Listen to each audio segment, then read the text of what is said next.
Hello and welcome to Evernote for Ever Teaching. My name is Tracey Chang and I teach at Bethesda University in Anaheim, California. And this year I will also be completing my CATESOL at Biola University. So what is Evernote? Evernote is, at its most basic, a note-taking tool. But it's really much more than this. Some bloggers have referred to using Evernote as having a second brain. As a teacher, you can use it for keeping track of teaching ideas. You can also use it to capture web pages. You could create your lesson plans and archive them. You can record audio, and you can also use it to take pictures, say, of your whiteboard. So the great thing about Evernote is that you can have all of these things all in one place, and they are accessible to you anywhere that you have the internet. So I have no personal affiliation with Evernote. It's just I found Evernote to be a very useful tool, and I hope to share with you some of the features of Evernote and show you how I use it. And my hope is that you will take away some features that you can use to help you work more efficiently as a teacher. Evernote can be accessed anywhere because it's a cloud-based application. That means that any note that you create becomes accessible on any device where you've downloaded Evernote. For example, if I created a note in my phone here, then it will go up to the cloud, which means through the internet it goes to the cloud, which is Evernote servers, and then it gets pushed back down to any device where you've downloaded Evernote. Evernote syncs automatically, so that means you don't have to think about pushing a button to sync. It's scheduled to sync regularly. So when I use Evernote at home on my computer, it syncs about every 15 minutes or so, and when I create a note in my phone, it pretty much syncs automatically.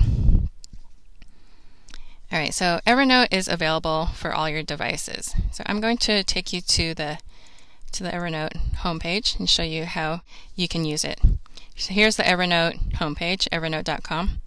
You click on Products, Evernote, and here you can download. You can use Evernote on any platform.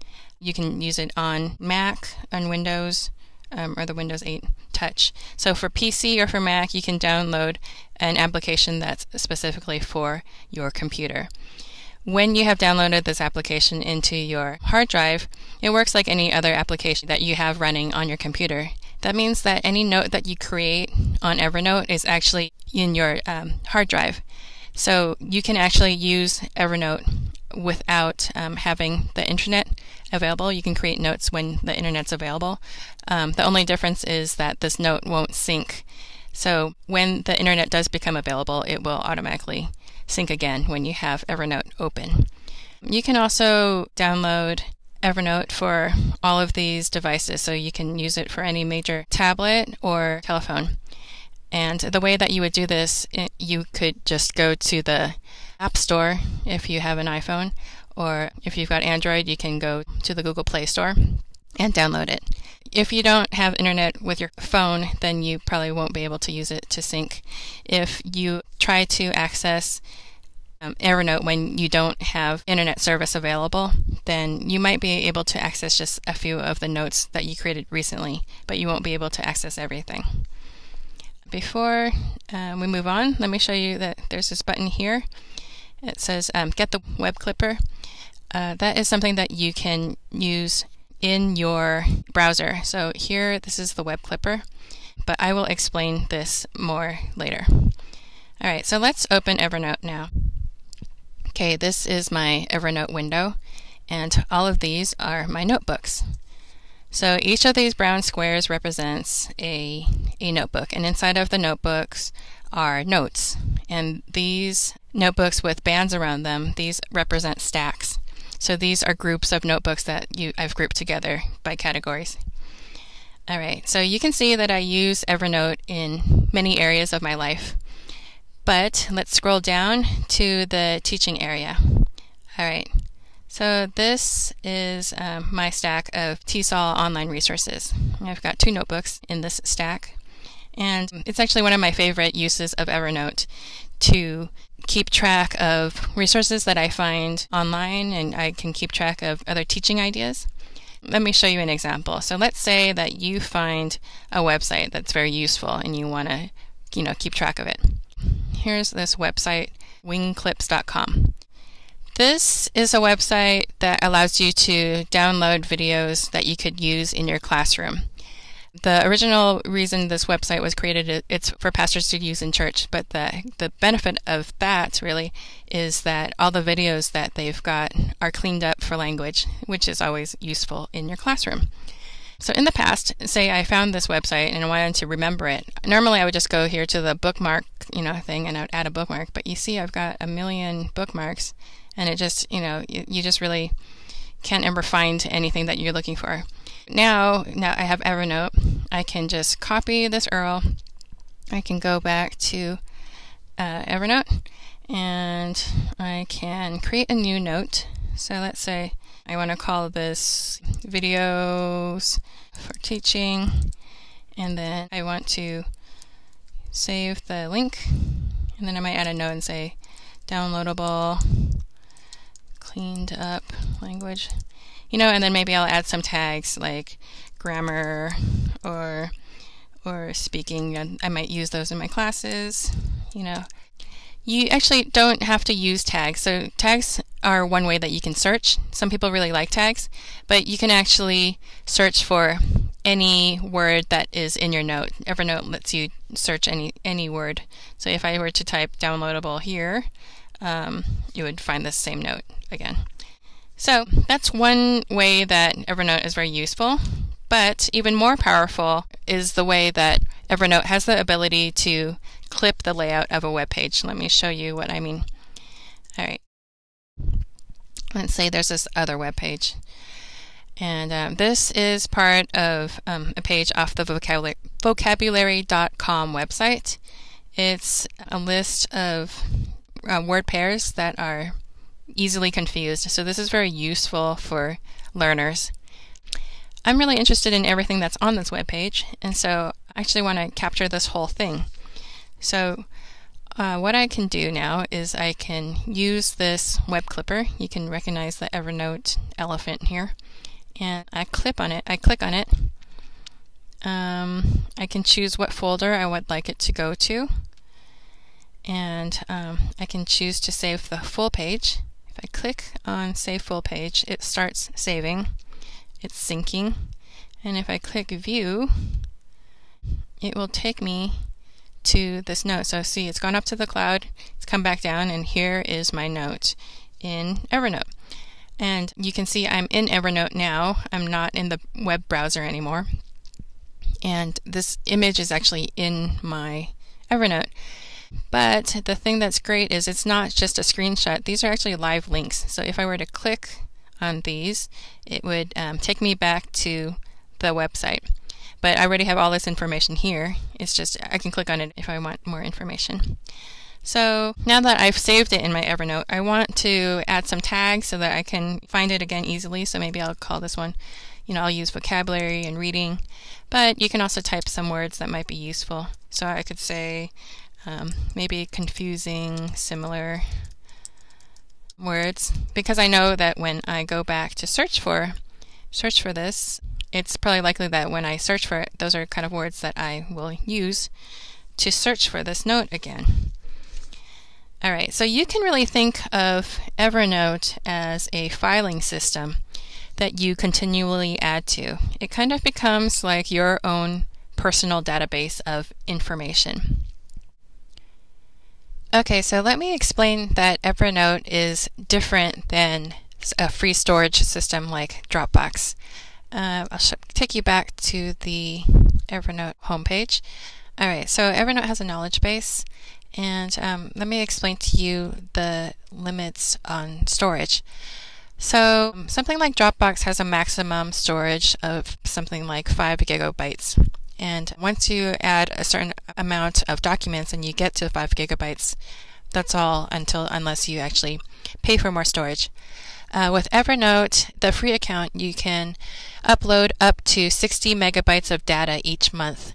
with unlimited storage. That means that every month you can potentially upload up to 60 megabytes of data, and it just keeps on growing and growing each month. 60 megabytes is quite a bit. I personally have never gone over this maximum. Every time you create a note and it syncs, then it counts against this upload limit.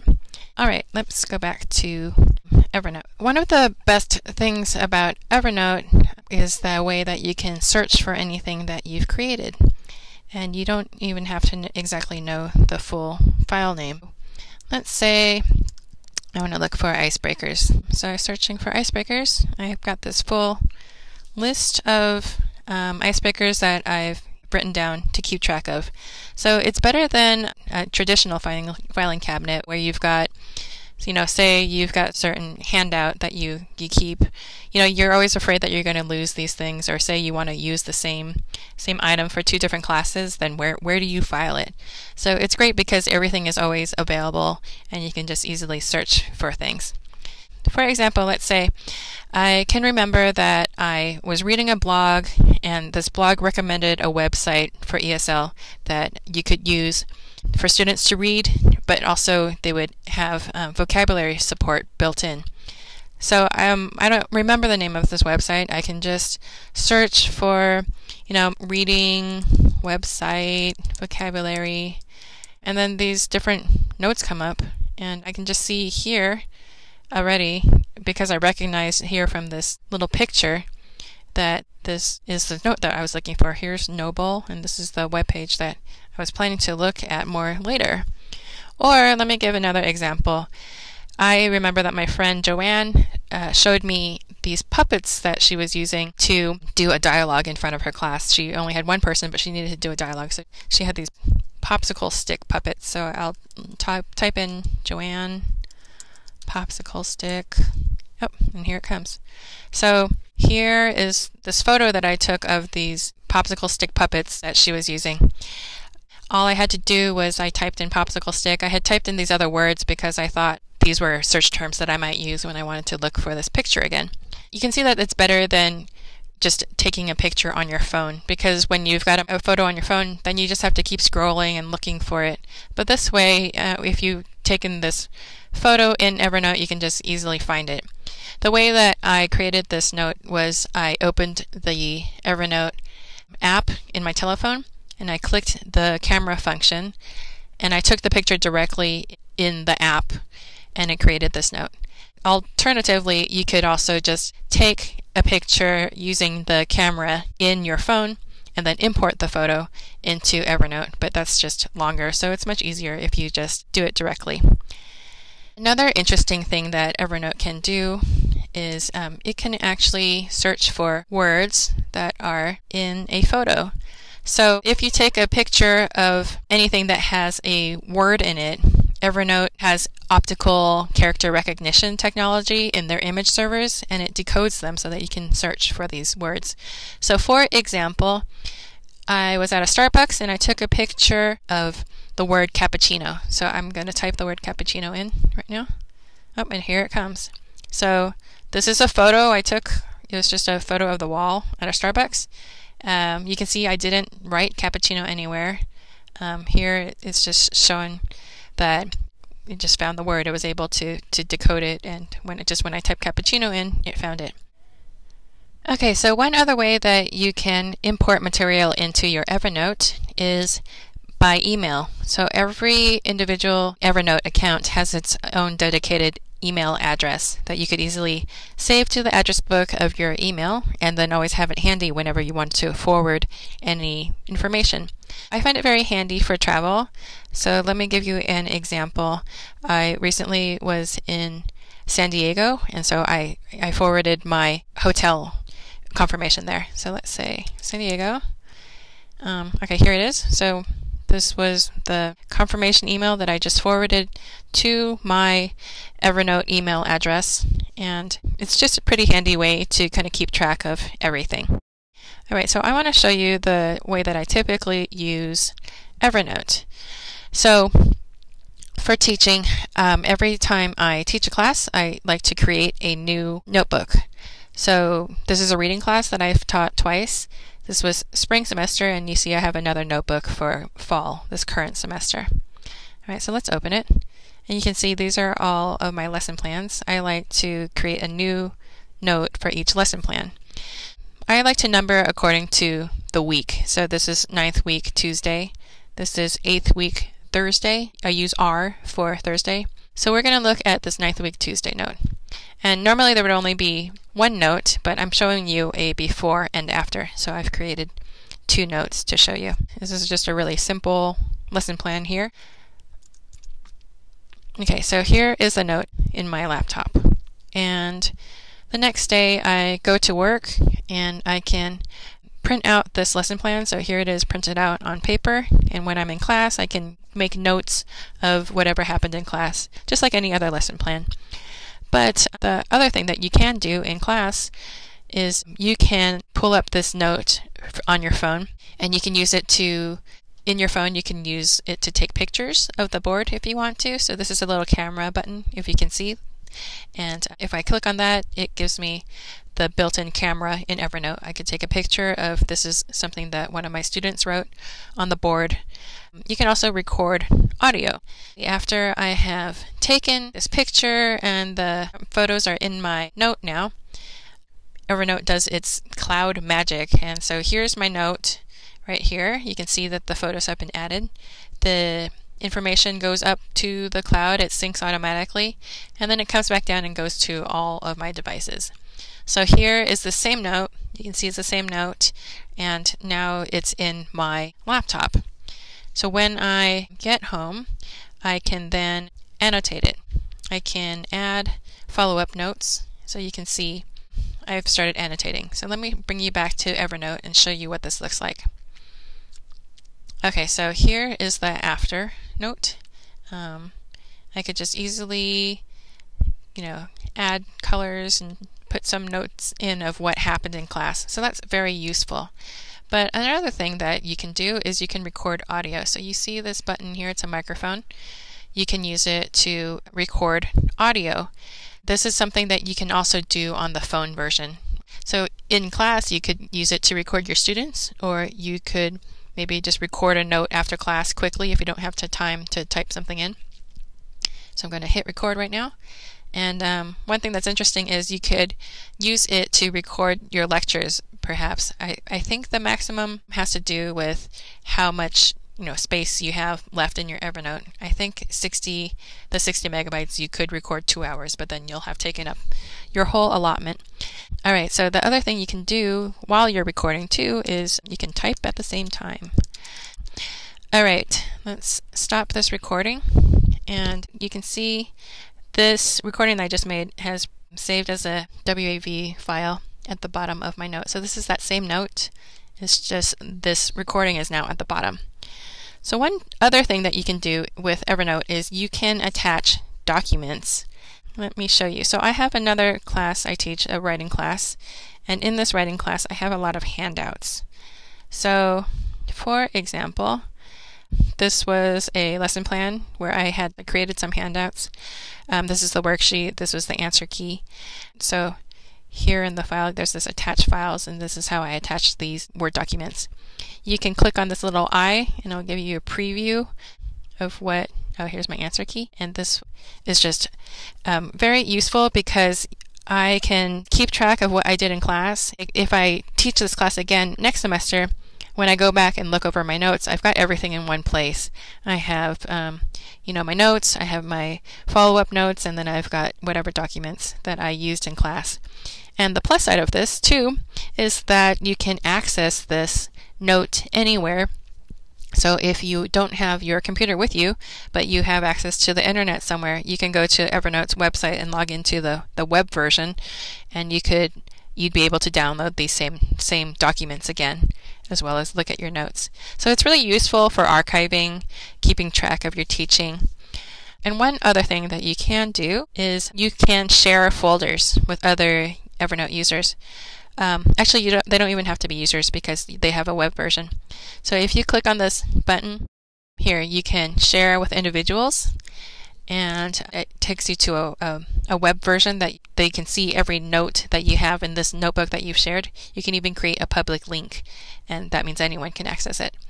The only thing is the free version only allows you to share other people to see, but if you have the paid version, then other people can collaborate with you. They can edit the notes. All right. Another way that I've used Evernote is in classes. I teach at one school where the internet tends to be somewhat unreliable, so I don't always know that I will have internet in class. So I knew in this one class that my students would be reading a story with the word lawnmower in it. But I didn't think I'd be able to have the drawing ability to draw a lawnmower, so I went to Google and I did a Google image search. And this is what it looked like, but using the web capture function, I just downloaded this image, and then I just easily had access to all of these images, just really quick and easy. All right, so these are just some ways that you can use Evernote. I hope that you've learned some features that you think will help you to work more efficiently as a teacher. Thank you for watching.